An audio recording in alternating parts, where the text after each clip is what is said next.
Welcome to the Prima Donna podcast. I'm Nat Grant, a composer from Australia interested in the connection between storytelling, memory, and sound. In this series, I'm making what I've called sonic portraits, pictures of women who I consider to be my artistic elders, Australian artists from a range of disciplines who've had incredible careers and should be more well known. The portraits comprise interview recordings collaged with my own original music. For more info, check out primadonnapodcast.com. The second portrait is of performance artist Robin Laurie. Robin was heavily involved in establishing the Pram Factory, the Australian Performers Group, the first Victorian women's circus, and Circus Oz. She's a trombone-playing, Feldenkrais practising comedic legend, and we begin the interview talking about the Melbourne theatre institution that was the Pram Factory. Well, where will I begin with the Pram Factory?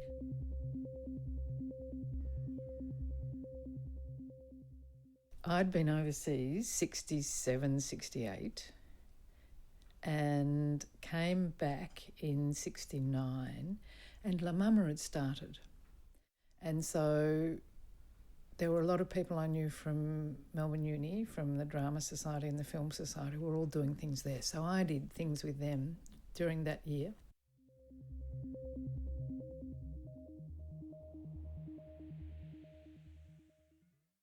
Bill Garner called it at one stage the Cultural Town Hall of Carlton, which I thought was a great description because it was the sort of centre of all sorts of activity. And we hated the idea of directors, and we did a lot of devising of work, and we were very interested in the Australian voice. La Mama were also doing things at the Pram, but the Pram was very much an actor's space. So it was part of that whole 1960s movement of decolonisation. So of offing the sort of coloniser and the sort of cultural domination of that. So we were interested in that voice, and there was one thread of that was the idea of the larrikin, but that was a very masculinist idea, really. The part that I liked of that was the part that was very irreverent and rude about pompous authority. And so comedy was always a really big part of everything we did there.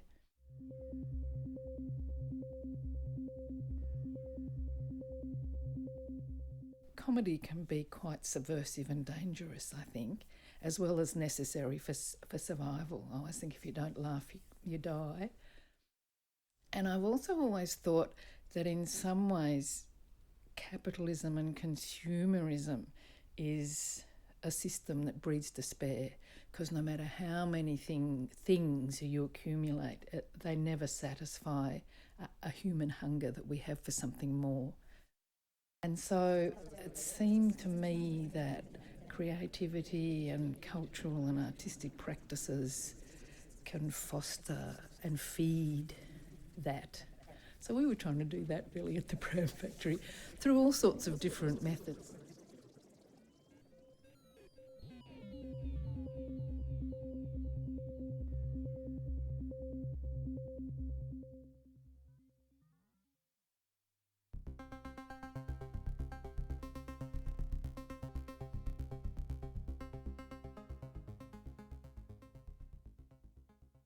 At the Pram, there was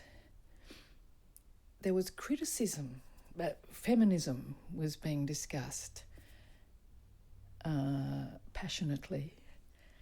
And there were a series of discussions about casting and how playwrights were often writing plays that had, 7 men and 1 woman, or 5 men and 2 women, very occasionally 3 women and 4 men.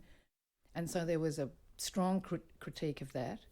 There was a group of women did a show called Betty Can Jump, which did very well. I wasn't part of the Pram Factory then. I was teaching film and television at Melbourne State College, which was the teachers' college that was part of next to Melbourne Uni. And then I think with 74 or 75, I'd become involved with the Pram Factory again through a film that was made by Bert Dealing called Dalmas and involved a group called Tribe that had been working at the La Mama at the same time as us in 69. And I worked on a Peter Hankey piece called Ride Across Lake Constance, and Red Simons and Jane Clifton and Alan Robertson were in it.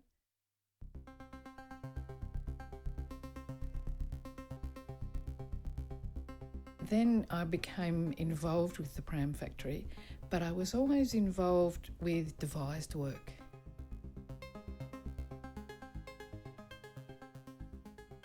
I never wanted to be an actor.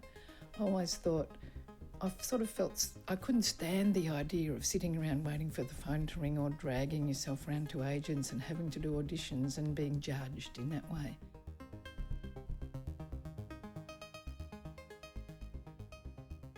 And I was very interested also in the group creative process, that process where something happens with a group of people that can't happen with an individual, and I really liked that.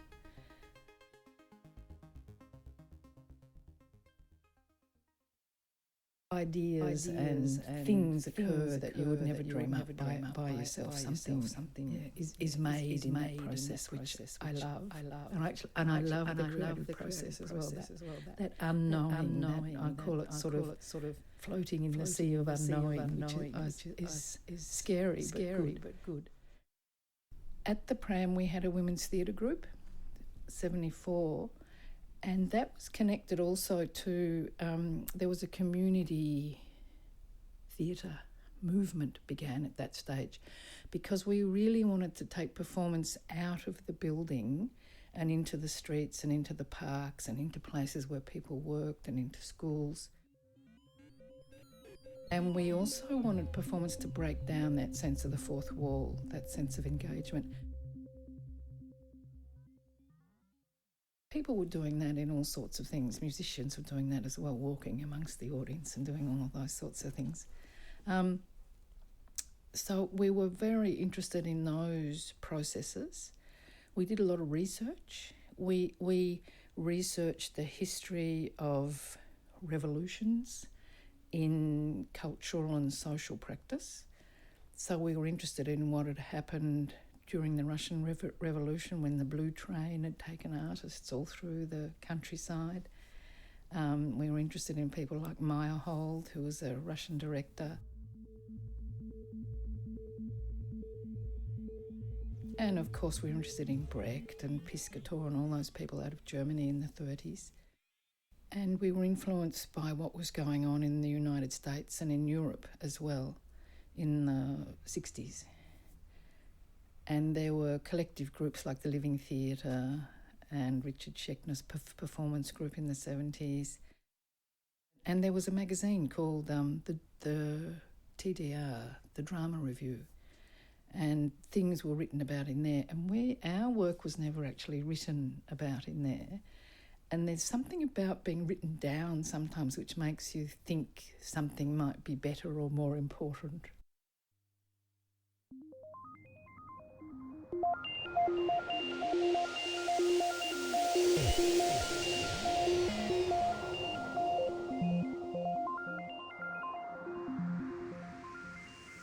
Anyway, in 75, three of us went on a tour to the United States and to England to check out our heroes.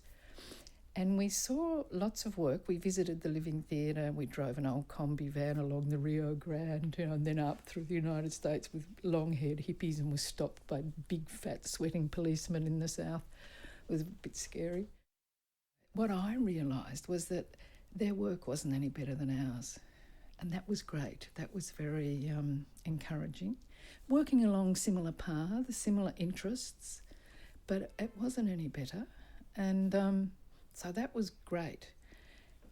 And then the Pram Factory had all these different streams, and to go back to the women's theatre group, it was a review, really. It was sketches. It was comedy sketches of various kinds.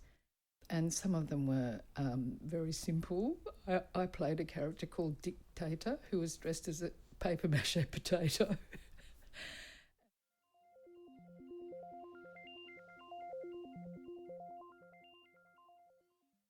People did different sketches and it was a huge hit. There were queues around the block to get in. And then the women's theatre group continued after that, but some of us went into other activities of various kinds. And that was good, really, to begin something and then it can take on a life of its own is great, I think. And to be able to let go at that point is also important.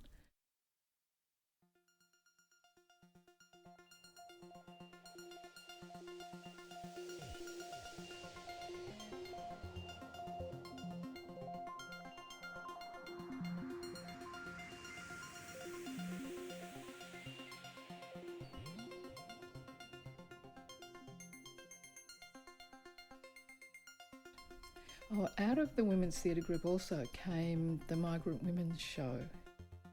We'd been very interested in language too as part of a way of communicating with a wide range of people who didn't necessarily come to the theatre, English-based theatre, but who had a cultural relationship with performance of different kinds, the Italians and the Greeks in particular at that stage.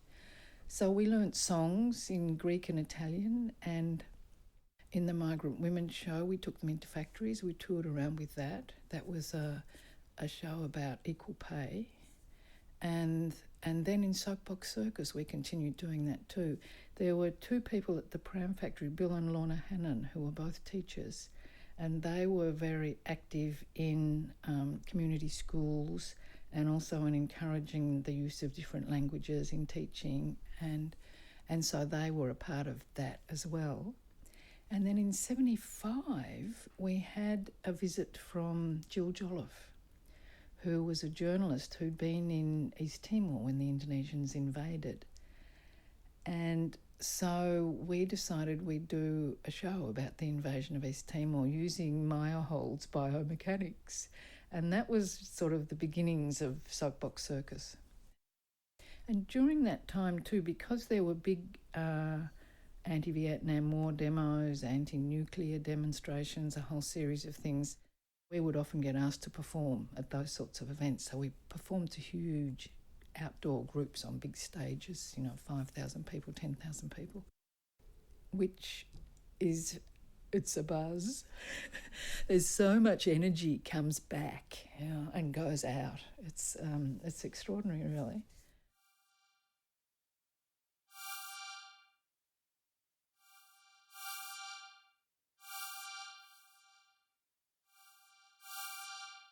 Then Soapbox Circus, we'd met up with Mick Conway and the Captain Matchbox Whoopee Band, and we were learning how to, we were practicing fairly low-level tumbling on old inner spring mattresses in the Carlton Gardens. And they came along, so Mick came along and a couple of other people, and they wanted to be a part of that.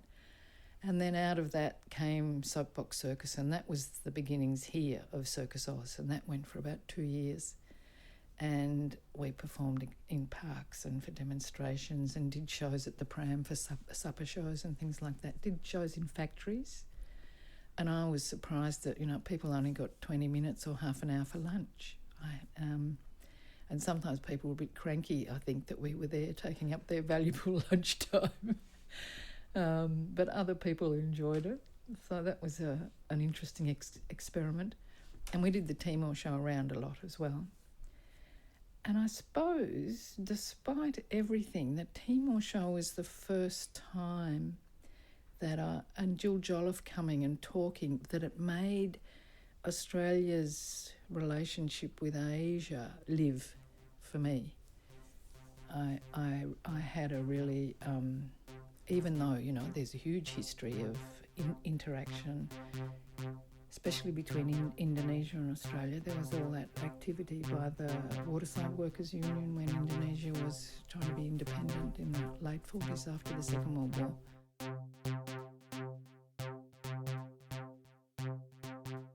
And then Pram Pram Factory was still going along, and Soapbox was a Pram Factory project. So the Pram Factory by then was probably about 50 people. So they were collective. We were a collective, and there were collective meetings, and they were raucous and wild. I was the chair for a while. Lorna Hannon used to spin, people used to get drunk, there's a lot of shouting, but, you know, it went on. and there were, inevitably, there were particular interest groups and particular streams. There were people who were interested in plays and playwriting, and there were people who were interested in devised work. There was a group called Night Shift who were interested in work from Germany, quite very, what would you call it, radical, avant-garde performance work from Germany. I performed in a piece with Wilbur Wilde, doing the soundtrack on the sax, about a double agent in 1905 in Russia who was a provocateur and encouraged people to set off more bombs so they could get more money to resist, so that the police or security organisation could get more funding in order to put more pressure on the resistance groups.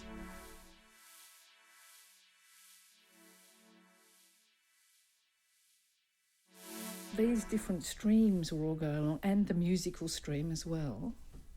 The connection with music had always been really strong, and I think particularly for us who, while I'm a reader and I love words, I was also very interested in non-verbal communication, the sort of the kinesthetic qualities of communication, and the physicality of the circus and music go together like dance and music, really.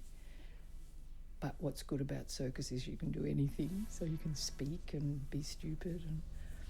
And so those streams within the Pram Factory were all very rich and were sometimes competing for money. That's what some of the most raucous collective meetings were about. But then there was a woman, an American woman, wrote a little pamphlet that came out called The Tyranny of Structurelessness. And that was quite influential because she said in organisations that don't actually have formal structures and accountability for different roles, there's little cliques form, and they have power bases, and some are actually more powerful than others, and so there's no way of addressing that because in theory everybody's supposed to be equal. And so that was a very enlightening pamphlet, really, and a different way of looking at things like that. And so after that, I think that there was a move to begin to sort of streamline and also to articulate that there were in fact different functions that different people were carrying out, and if they carried them out well or badly, then people could comment on them. And so that was a useful way of beginning to, I guess, deconstruct the sense that everybody is totally equal and has to be able to do everything, because you can't. It doesn't work like that. And then Soapbox was formed with that group from Adelaide called New Circus, and that was also a Pram Factory project. So in the beginning, the funding that the Pram Factory got underpinned Soapbox Circus and then Circus Oz. And I don't know exactly for how long, at least the first year or two. And we made money from box office, and our first two gigs were at Moomba and the Adelaide Festival, and we sold them a show in a tent, and we didn't have a tent, but we made the tent. And by that time the panel beaters had left, so we had the basement of the Pram Factory as well, so we sewed the tent. It was like making the pyramids with these giant rolls of canvas going through these two industrial machines.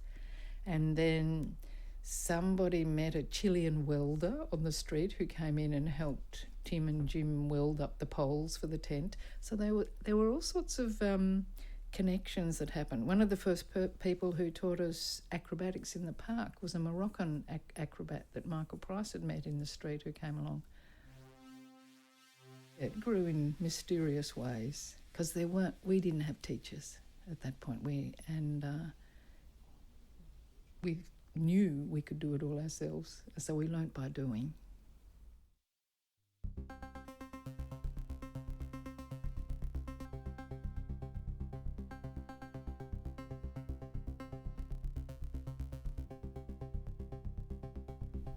Okay.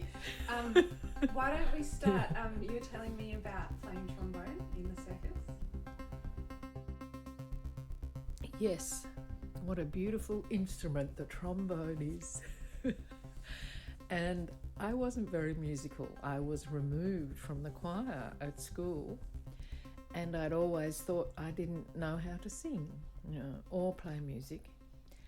And then in the circus, we decided that we would all like to play musical instruments. And we'd seen a Spanish circus, a boys' circus that came, and they'd all done that. So we got very keen on that idea. And so I went, and several of us learnt brass instruments, so they were mobile and portable, and we could do parades and things like that. And we learnt from a woman called Sue Brady, who was a tuba player, who was fantastic and quite eccentric. She wanted to be a Formula One driver, really, but she played the tuba in the meantime. And Sue Bradley? Bradley, yes. Oh, I know her. Oh, yes.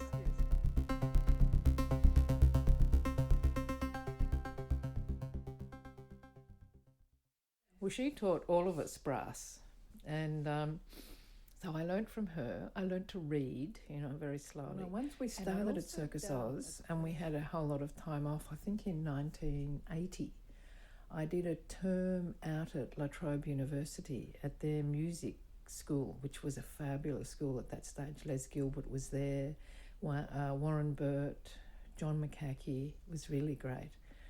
And so we were allowed to play, really, with lots of different musical forms, and I was introduced to a whole lot of different musical history, which was great. So, and I loved the trombone. I loved the range, but originally I'd chosen it because I thought it was funny, because you can go like that, and you can also knock people's hats off, and you can do things with the slide. But I came to really love it, and we had a musical director, Andrew Bell, in the beginning, who would write pieces for us that were just a little bit hard for us to play. So we had to practice, and we also had to, keep upping our skill level, which was also great. And I was also lucky because I learned music playing with other people. So I did practice by myself, but I didn't have to practice by myself all the time and not have any experience of playing in a group. So I think that was an ideal way to do it, really, for me anyway.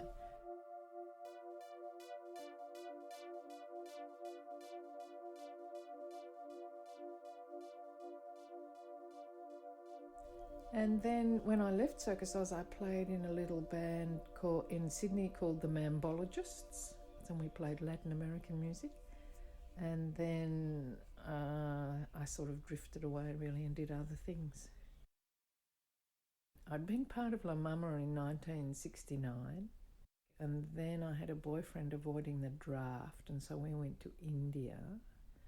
And when I came back, I met somebody who thought I would know all about drugs because I'd been to India. But I'd done a double psych degree at Melbourne Uni in the mid-60s, and I got a job running the crisis centre at the Buoyancy Foundation, which was a drug, still going actually. It was a drug rehabilitation centre. It was up in Drummond Street, and it had been started by a priest called Father Jim Brennan. And I did a lot of work getting people out of jail, going to the watch house, visiting people who'd been put in mental institutions of various kinds, and also ran the sort of crisis centre or the reception centre and directed people where they needed to go. As a part of that, I worked on a film called Dalmas. I'd been part of the Melbourne University Film Society. I'd been the president of that in 1966. And so I was a film buff, and I'd made little Super 8 movies and things. And in 1972 or 73, we made Dalmas, which was Australia's first acid movie. And so I worked on that with a lot of people from La Mama, and Bert Dealing was the director. That was when I started to learn about filming. I had a Super 8 and made a couple of little Super 8s. I made a 16mm actually at that stage. Someone must have had a little portable 16mm camera, and I made a film about a chook from outer space called Cosmo Chook. And I made I think I was interested in, at that point too, just in terms of culture. It was like an alien viewpoint on our culture. It was, that thing where you go to another world and you look at it from the outside and you see things that people inside it don't see. So I think it was that, a bit of that. And then we made a documentary. Chris Maudson and I made a doco called Monash 66. The Monash postgraduate students employed us to make a film. And that was influenced by Jean Rouch and Edgar Morin. They'd made a film about the Algerian War in France, and they'd done it by interviewing people in all different contexts and talking to them as they walked, or people thinking as they walked, or filming conversations around tables and things. So we used a format like that, which isn't unusual now. And they were interested in what the difference between high school and university was, so that trying to enable people who were making the transition to make it more easily. And the Filmmakers Co-op, have we already talked about them? No, we haven't. That was probably mid-70s, and John Hughes was involved in that, Bert Dealing, who made Dalmas. It was like, I don't know if it happens so much now, but there was a real, there was a lot of fusion. There was a lot of interaction between art forms. There was a huge sort of cultural melting pot, and bands played there. Well, we had supper clubs and bands played there on a Friday and Saturday night. Skyhooks, the first version of Skyhooks, played there. Bands came over from Adelaide.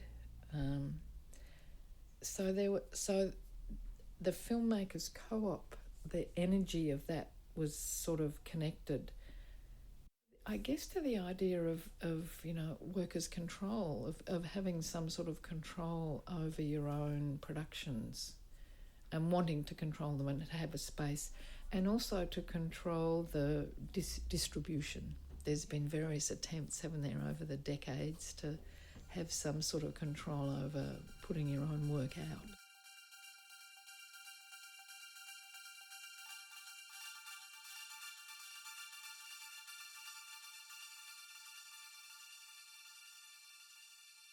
And also to provide support. And when Margot and I made We Aim to Please, John Hughes was filming something else, and he'd lend us his 16mm Bolex when he wasn't using it. And Margot knew how to use that, so we'd film each other doing things. So it was a very fertile period as well, in terms of the interaction of the ideas and the art forms, and because we thought we were creating a new world, so grandiose, it was like there were no rules, so we could do anything really. Circus Oz was sort of like community theatre, but it didn't have the community in it. But what I really liked about it was that the audience is alive, and they're around the performance. So they see each other responding and reacting to things. And it creates some sort of a sense that we're all in it together. And I had two main characters apart from the group acts in Circus Oz. One was a character called Joni Spigoni, who wore a sort of pink tutu and an army jacket and a colonel's army hat. And that was a sort of a satire really, or a comment on the military attire of the men who trained the lions and the camels and things. And she had sort of high-heel pink shoes with fluff on them, but army gaiters on top of that. And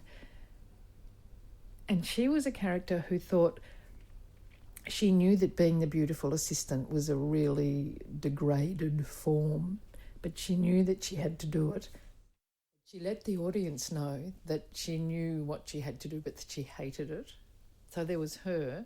And then I had another character called Igor, who was a sort of laboratory creation of a mad scientist in the plate spinning act. We had a Dalek who was like a dishwasher who had all the plates in the bottom. And Igor had a hunchback and a bathing cap and big ears and a plumber's friend on the top and sort of lolloped around. And the other thing that was important in Circus Oz was that it wasn't a curtain. There was a sort of segue between the audience coming in and the show beginning. It was like it was intercut. You can make a choice, really. The show starts, or there's this sort of intercutting. After I left Circus Oz, I went to the Fruit Flies, and then I moved to Sydney, partly because I thought it would be really hard to stay in the same city as Circus Oz and not be in it. And in Sydney, somebody asked me to work on a community show with the Italian community. There was an organisation called FILEF, the Federation of Italian Migrant Workers and their Families. It was based in Melbourne as well. And so we did a huge show. We researched for about 6 months with different groups of people, older Italians. And there was a woman called Dorothy Hoddinott who was teaching Year 9 at Leichhardt High School. And so we worked with her kids in Year 9. With the Pram Factory and Circus Oz, we were interested in vernacular language. So we're interested in how we spoke here, not the sort of, the BBC English or anything. And so we were also interested in that in other languages. And with the Italians, we used dialect, we used Italian, and we used English in the show. There was about 100 people in it, and we started in a park. And there were these huge beckoning figures on stilts off in the distance going, "Come to Australia," with big houses, big cars. So someone had said that, we thought Australia would have big cars, big houses, big women. And so then everybody moved in to the high school, which was Australia during the 50s and 60s. And then in the 70s we moved out into the school courtyard. And that was like the sort of multicultural, and the kids all performed out there. So there were these sort of 3 sets of movements and three shifts. And I decided never to translate anything in the communal in the community shows, partly because I thought English people are so we're reluctant to learn other languages because most people speak English, and most English speakers are monolingual.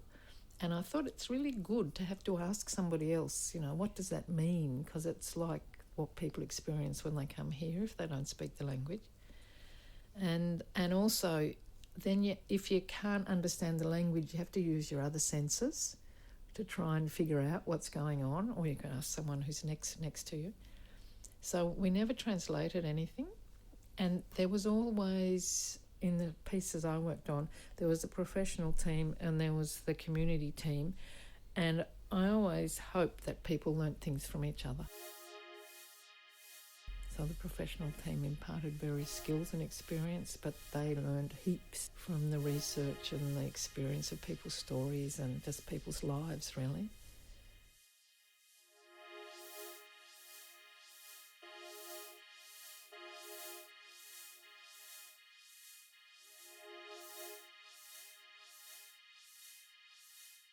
After doing the Italian show, I worked with a group called Sidetrack in Sydney, and we did a show called Adios Cha-Cha, which was about liberation theology in Latin America and the Philippines. And there'd been a priest, Brian Gore, who'd been working in the Philippines, and he'd been a liberation priest. And the liberation priests were on the side of the poor. And so the Catholic hierarchy and the powerful people didn't approve. And some of them were being killed. In the Philippines, they were being killed by vigilantes. so we did that, Adios Cha-Cha-Cha, which was based in a little village. And again, similar to the circus, there's a series of scenes that are sort of intact in themselves or contain something within themselves, but there's a sequence. And as a sequence, they make this whole. And there were, Greek Australians, there was a Chilean, and there were Macedonian, a whole range of different people involved in it. We interviewed people from the Middle East. And then after that, I left about 18 months, stayed with them for about 18 months, came back. Then I decided to become a director. I hadn't actually been a director before, but I'd been part of a devising group. And I think I learned to be a director at Circus Oz because I did the running orders. So I think I learned about sequence and rhythm. I learned about rhythm and how you dealt with the things that had to happen and things that you could make happen. So I think that was a really useful training ground for me. And then I worked all over Australia, really, with some circus companies. Rock and Roll Circus up in Brisbane, Circus Company over in Perth, in Adelaide. But also started working with contemporary performance companies, the Murray River Performing Group up in Albury, Melbourne Workers Theatre here, but always in the same format: music, stories, comedy, dance. And I'd always research history. So I guess I never really knew what it was that I was doing. I just sort of did one thing after the other, and I didn't have a career plan or anything like that. Things just unfolded, and it's really only in the last few years that I've begun to understand what it is that I might have been doing. And it was something to do with history and poetry and surprise and wanting to, always, I suppose, wanting to engage in some sort of imaginative transformation of some kind for everybody involved in whatever I was doing. So after that, once I became a director, I then worked with the Walpurgis up in La Germanu, done a circus project up there over 4 months, and the elders painted a big Goanna Dreaming on canvas, and we put that over a big crash mat, and all the kids carried that in, and then we did a whole series of acts and told some jokes in Walpurgis. And then I did a show with the Middle East community after the first Gulf War in Sydney, early 90s, with death-defying theatre, Fiona Winning.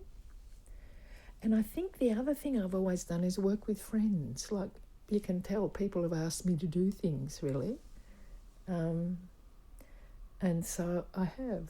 And so we did that, and that was fascinating. People that mosques that had rubbish, rotten vegetables thrown onto their steps, and women, same thing as happens now, women that had hijabs pulled off their heads, and some women had actually put the hijab on in order to have solidarity with people from their community.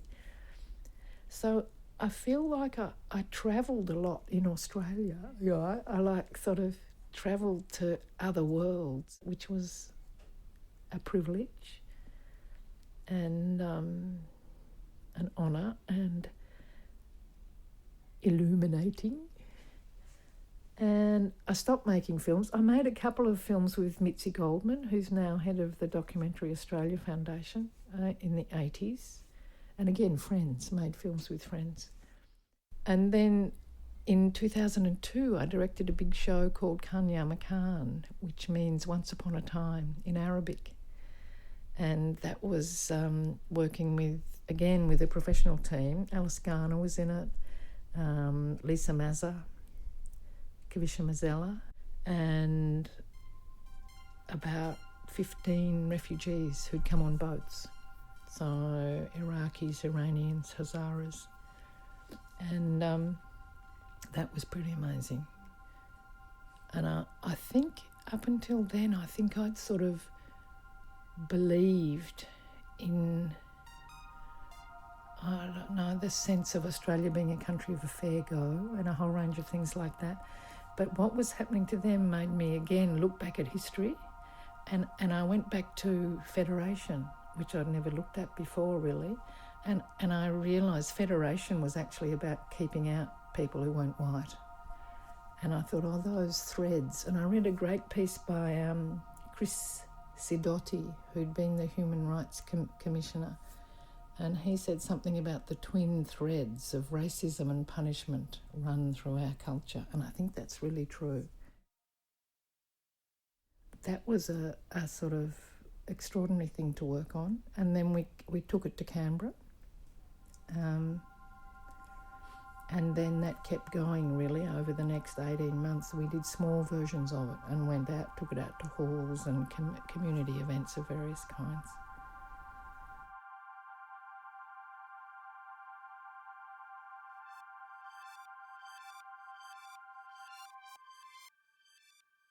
A group came from the Philippines called the Mindanao Community Theatre at the end of the 1980s.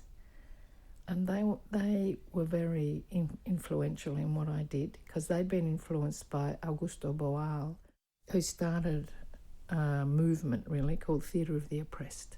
And there's a man in Canada, David Diamond, who's taken that and calls it theatre for living because he thinks it's a more appropriate term, which it probably is. And he works a lot with First Nations in Canada. But I went and worked with them in Mindanao for a short period of time. And they described themselves as actors, teachers, organisers and researchers. And I when you're in a group and people ask you to introduce yourself, and it's always, I never know what to say because I feel like I do so many different things, And it was great to hear people very confidently define themselves in that way. And so that really I've just sort of kept going in that way. Recently, I'm part of a small group with two other older women. I'm now 71, and we've got a group called the Boldies, and we made an exhibition of ourselves for 6 weeks in the Footscray Community Arts Centre. It was me and Heather Horrocks and Peter Murray, and I learnt a poem a week and would recite. I had a list up on the wall, and people could write poems on the wall as well. And I'd recite. They could choose one from the list, and I'd recite it. Heather makes things out of videotape, crochets things out of videotape, and she had a whole sort of her workroom set up, made out of cardboard furniture, and had little things on display, and would do things with people. And Peter was interested in writing, teaching herself to write after having used the computer for a long time. And so she had these beautiful books and was writing very painstakingly and really beautiful writing. And she also had a book where she would handwrite things that people wanted to tell her that they wanted kept. So she'd do that. So we did that for 6 weeks. And then we did a performance of a mass called Missa Pro Venerabilibus, which was a secular mass for the venerable and the vulnerable, which had a bit of disco dancing. And a bit of the communion was elderflower cordial and blueberries, and we washed everybody's hands and passed things around, did all that. So that was that's been fun. I don't know what sort of incarnation that will continue in. It's been fun to perform again. Yeah. And I think one of the things I've found quite difficult is because my process is a group process. I'm quite envious of friends who are photographers or writers or composers who've got a solo practice, or painters. And I don't really have a solo practice, and I'm sort of struggling to invent one.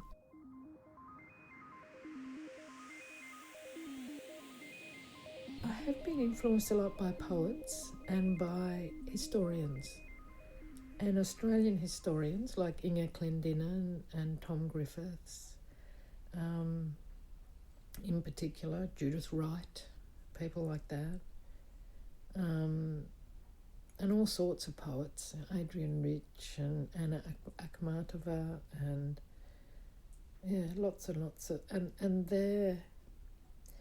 there's something about the elusive nature of how those historians write and how poets write. And it's akin to music in some way. It's not something happens that isn't logical, that isn't rational, and that is very hard to articulate in words, but something happens. And if it works really well, that something can be quite transformational and inspiring and enable us to see the world in a new way. And also I think what happens is we think that the world can only be like it is, but we can change it, we can make it different, and it has been different. That's why history matters. And I wonder where the peace movement is. It's interesting, isn't it? Because the peace movement's been a really big part of things in the past, and history's really important.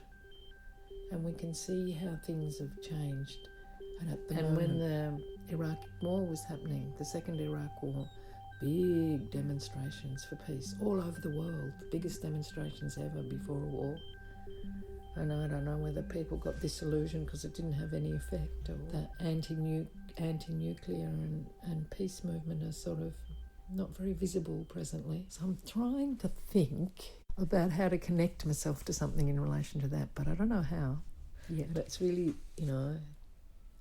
sometimes in the morning I wake up and I turn on my computer and I look to see whether, a nuclear bomb's been dropped currently. That's the scary bit.